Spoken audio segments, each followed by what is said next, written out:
How are you, is my first question. Recovering, Piers. I've had 3 bullets taken out from my right leg and some shrapnel on my left leg.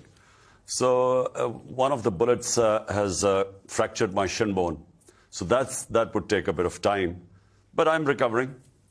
Glad that it could have been a lot worse. You know, it was back in June that we spoke, and I asked you directly about how you felt about the threat of assassination. You were aware of a plot then to try and kill you. When I entered politics, I actually had conquered my fear of dying. But when that moment happens, when you start to hear gunfire, what on earth was that like for you? Do you know, first it sounded like firecrackers. And then, you know, my right leg buckled under me because it was hit by these bullets. And initially it felt like a burning sensation. And as I was falling, there were 2 shooters. One was on the left side, and he would have got me on the top body, but he was only 20 feet away.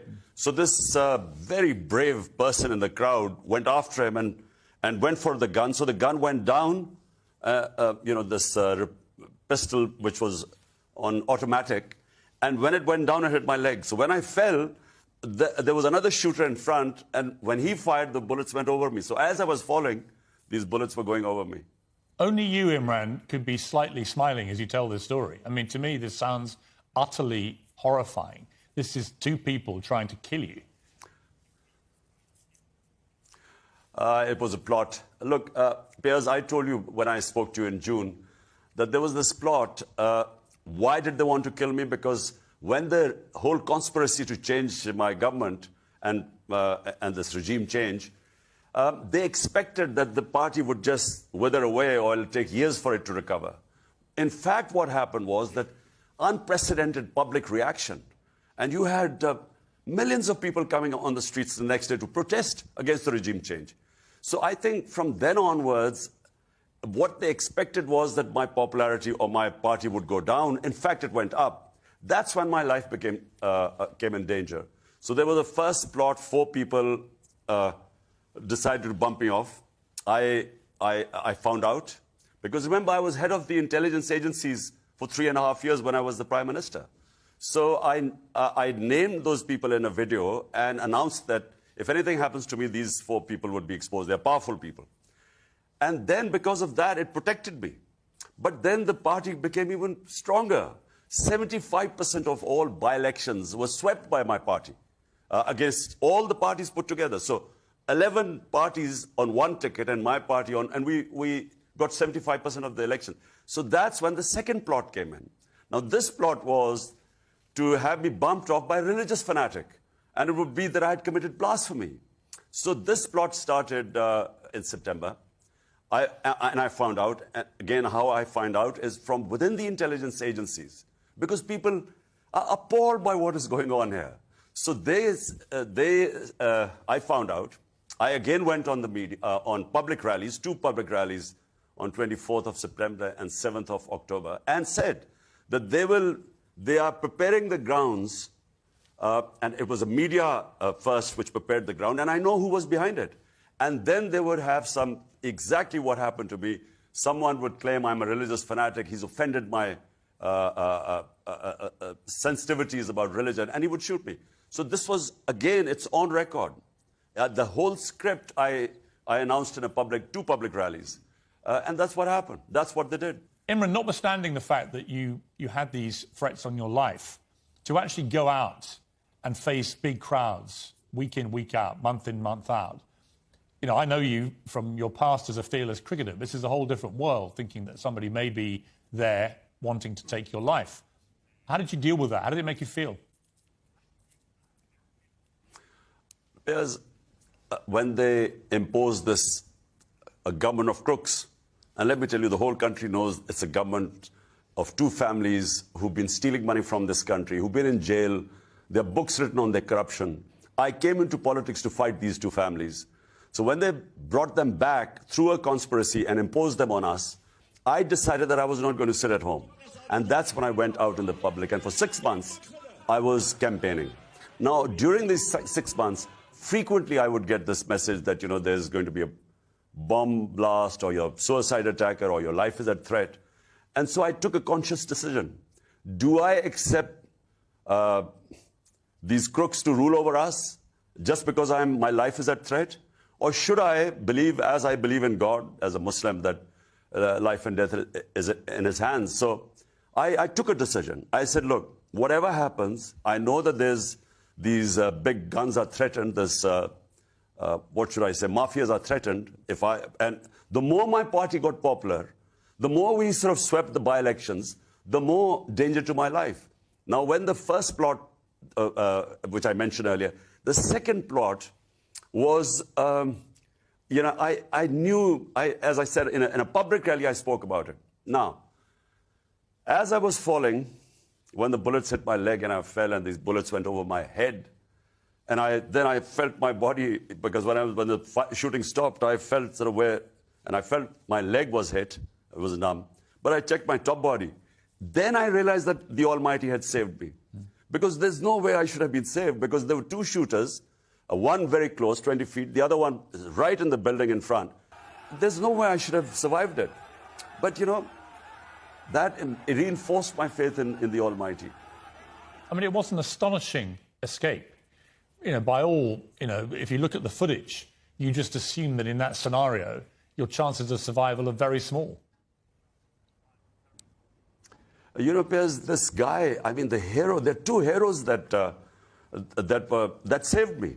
One was this guy, when he saw him taking this pistol out, this guy immediately went for his hand.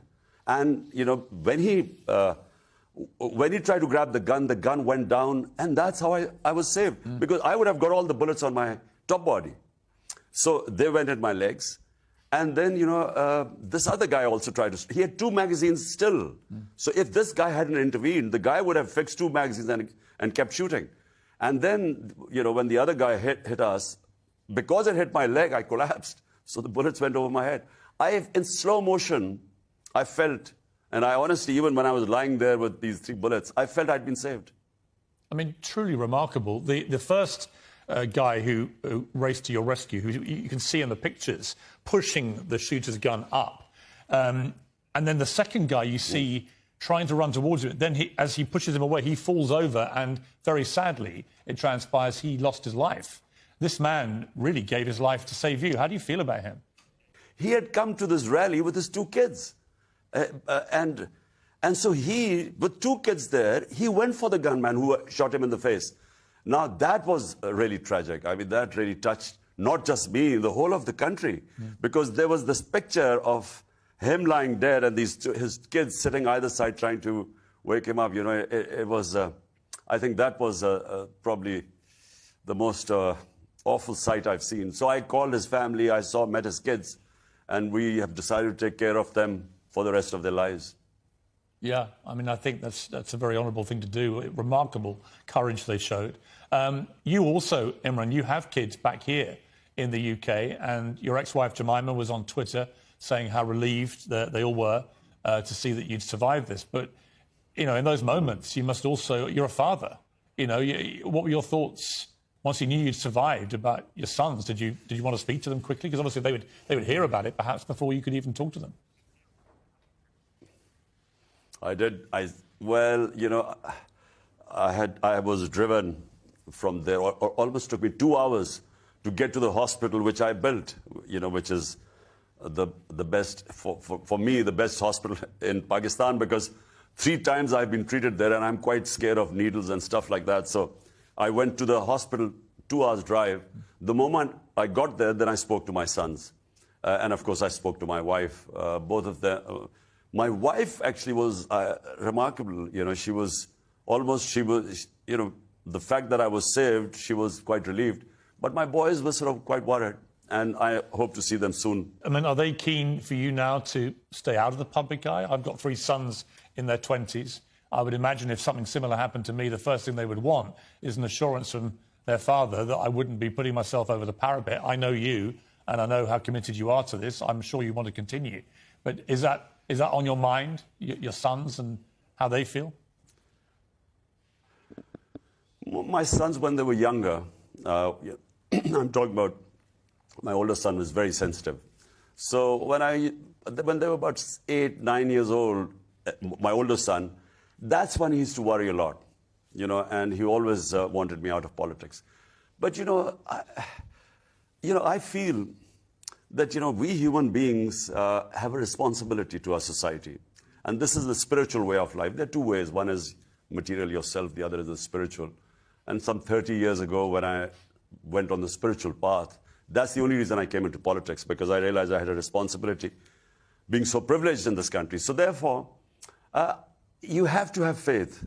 And faith is in God. And the one verse in the Quran that it's when the Almighty decides, it's not 1 minute before or 1 minute after. That's your time. So when I was lying on that, with these bullets, I knew I'd been saved. So it's so easy, and repairs. I sat in a cancer hospital. I built this hospital for 5 years. My office was there. I saw healthy people coming and going in 6 months, or some being saved. So life and death, I feel, we worry too much that we have control over it. We don't. It's in Almighty's hands. What is going to be your response, Imran? Are you just going to continue putting yourself out there, going back on protest marches, continuing to fight your cause? Will nothing change? Well, no. The moment my leg heals, I'm going to be out again. But, people are so worried. In my country, right now, I've never had this feeling before, because they know that the guys who missed this time will try again. The public in Pakistan knows this, because these are powerful people. And they also are worried that whenever there are elections, my party is going to sweep the elections. All opinion polls, surveys, all these by-elections, they reflect that my party now is the most popular party in Pakistan. So because of this threat, and worried if I win, they are going to try again. We all know it. So I've doubled my security at my house. I mean, you are a remarkably phlegmatic character, Imran. And again, I go back to when I watched you play cricket and you faced the fastest bowlers probably the world has ever seen. And you did it with swashbuckling panache and audacity and courage. But it's one thing facing fast bowlers in a cricket match, quite another going back out after people have tried to shoot you dead and know that they may try again. Where are you getting this strength of character from? Piers, faith. I have, I never really had faith in my life till much later, at the end of my cricketing career. And it's very clear there are two ways of spending your life. One is, where you're conscious, the spiritual life, which is that there is a purpose to existence, and how much the Almighty gives you, the more responsibility He puts on you. So that's one way. And the other is living for yourself, which is very easy. I mean, even from after cricket, I never had to work after that. I could easily live a very comfortable life. So it was a conscious decision some 30 years ago. You're very passionate about who you think ordered this and executed it. But who do you trust in Pakistan to properly, impartially investigate this? Well, let me tell you that in the institution of the army, people are extremely upset what has happened. So it's not as if the whole institution is involved. I believe that this intelligence officer, I know there are two accomplices. And remember, the intelligence services are under the Prime Minister. So there's the Prime Minister and the Interior Minister. So the only hope I have is that if the Chief Justice of Pakistan, if he asserts himself, if he now has this inquiry conducted through the Supreme Court, gets the people involved of repute. Already there's a case. There was the best investigative journalist in Pakistan, Arshad Sharif. He was he was talking about this regime change, and he was always backing my point of view. He was the #1 journalist. He was hounded out of Pakistan. The same intelligence officers were involved. He was threatened. He left Pakistan for Dubai. He went to Kenya. He was assassinated in Kenya. And as for the shooters, one of them we know was arrested. The second one that you claim was shooting has not been arrested. What do you think happened to that second shooter? I think the second shooter is at large. It's not just me. I mean, these bullets, because this shooter was on the left. The bullets that were going over my head and others, and in fact, there were eyewitnesses who saw him firing from a building. So we have no idea. And the police hasn't registered a case against the other one. They've only blamed this. So because this shooter fits in with the narrative that it was a religious fanatic. By the way, he's not a religious fanatic, because the social media guys went to his home and discovered this guy didn't even pray. So, but he was a very professional shooter. You know, he shot with this automatic. I have done pistol shooting, and if you shoot it on automatic, it's very difficult, unless you're used to it, to control it, because it goes up. But he had complete control, so he was a trained guy. And the other one, we are 100% sure that he was the one who was the real, who would have been the. If he missed me, he would have got me. Remarkable stuff from Imran Khan, and part two will be after the break.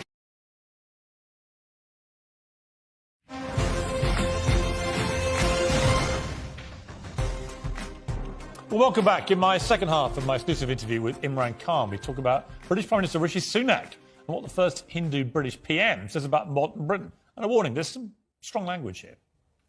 One of the other major issues right now is free speech. We've got Elon Musk has bought Twitter and is determined, as he says, to bring back free speech. We've also seen in August the author Salman Rushdie attacked on stage and nearly murdered, suffered horrific injuries. Obviously, that is a controversial subject in Pakistan, Salman Rushdie and his book Satanic Verses. What is your reaction to what happened to Salman Rushdie? I've already given my reaction, Piers. As you quite rightly have pointed out, it is especially in our country, it's extremely controversial. I mean, is it so controversial you don't want to say anything? I have enough issues right now to deal with, rather than have other issues on my head.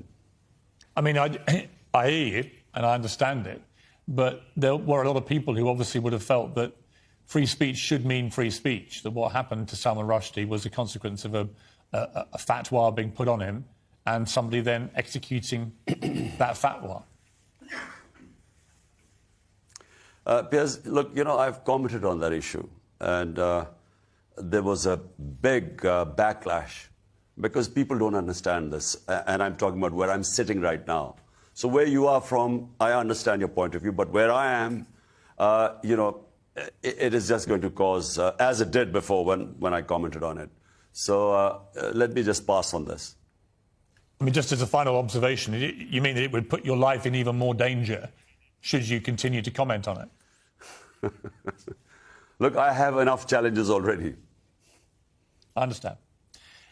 Let me ask you about the US midterm elections, which have just taken place. Unusually, and, well, I think surprisingly, the Democrats and Joe Biden didn't get the heavy losses that they were anticipating and that everybody else was anticipating. What does that tell you about the state of American politics? What is your view now of the Biden administration? I know that you blamed them for what happened to you earlier this year. Do you hope to have a better relationship with them going forward? Look, Piers, who would not want to have good relationship with the United States? It's a superpower. And from Pakistan's point of view, we export our highest exports are to the US.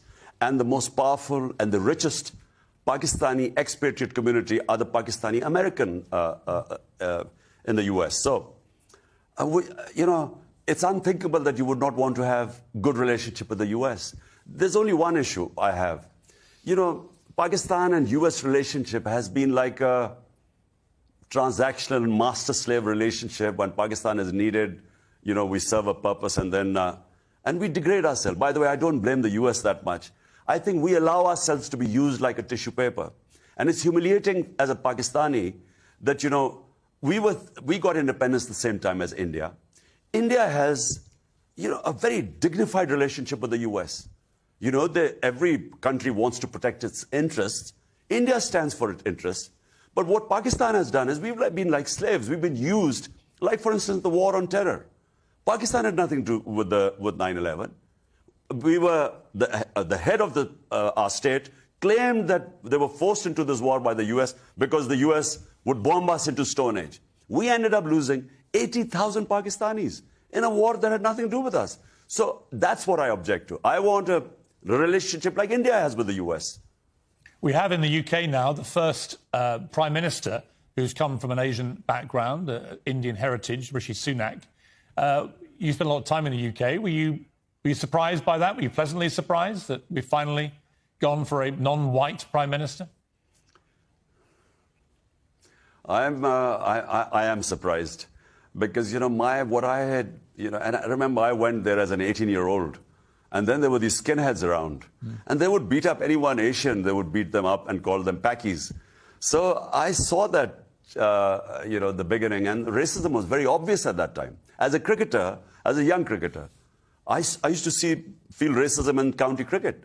But when I became faster and a fast bowler, then, of course, if there was racism, it was behind my back. It wasn't on the cricket field. But in the beginning, there would be racist comments right on your face.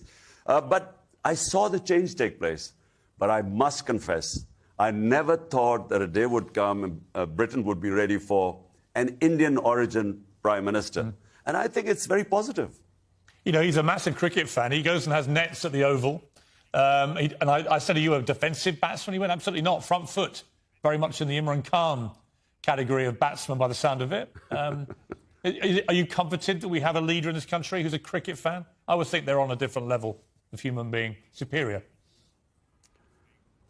Look, it's Britain. I mean, whoever becomes the Prime Minister right now, he has to have the ability to take pressure because it's going through, I feel, probably one of the, ever since I've, been in touch with Britain, 70s, there were these coal miner strikes and so on strikes. But since then, I think this is probably the toughest time the country is going through. So it's not going to be easy. He needs to be, it'll be a baptism of fire for Rishi Sunak. Yeah. Do you know, have you met him? No, I've never met him. Would you like to? Yes, one day. Yes, I would. I want to end on a positive note, Imran. It's been a riveting interview, as always, with you, but particularly given what happened to you. The T20 World Cup, literally moments before I sat down for this interview, Pakistan had a fantastic win over New Zealand and have roared into the T20 final, where they may end up playing England. A repeat of '92 World Cup, because we beat New Zealand in the semi-finals and then we played England in the final. Yes, it's a country is celebrating right now. It's as you say, it's not been easy, probably not even in England, but it's not been easy here. And this win has given all of us a great boost. So we are all looking forward to the final. And I think our team looks good. I think we might just win the final. Well, let's not be too hasty here, Imran. I'm sorry. But our boys are coming for you. And just to remind you, we also recently won another World Cup. So we've got a bit of trophy in the cabinet. It's fantastic to see you. I started that way, and I really mean it. When I first heard about what had happened, you always fear the absolute worst, and my heart sunk, particularly given the conversation we'd had just a few months ago. So it's great to see you alive and well and recovering well. And I wish you all the very best. And thank you very much indeed for joining me. Can't think of many people in the world that would give an interview quite that way, so relaxed, just 5 days after attempted assassination, where shooters ran towards him with guns blazing. Quite a remarkable character, Imran Khan, on a cricket field and in the political arena.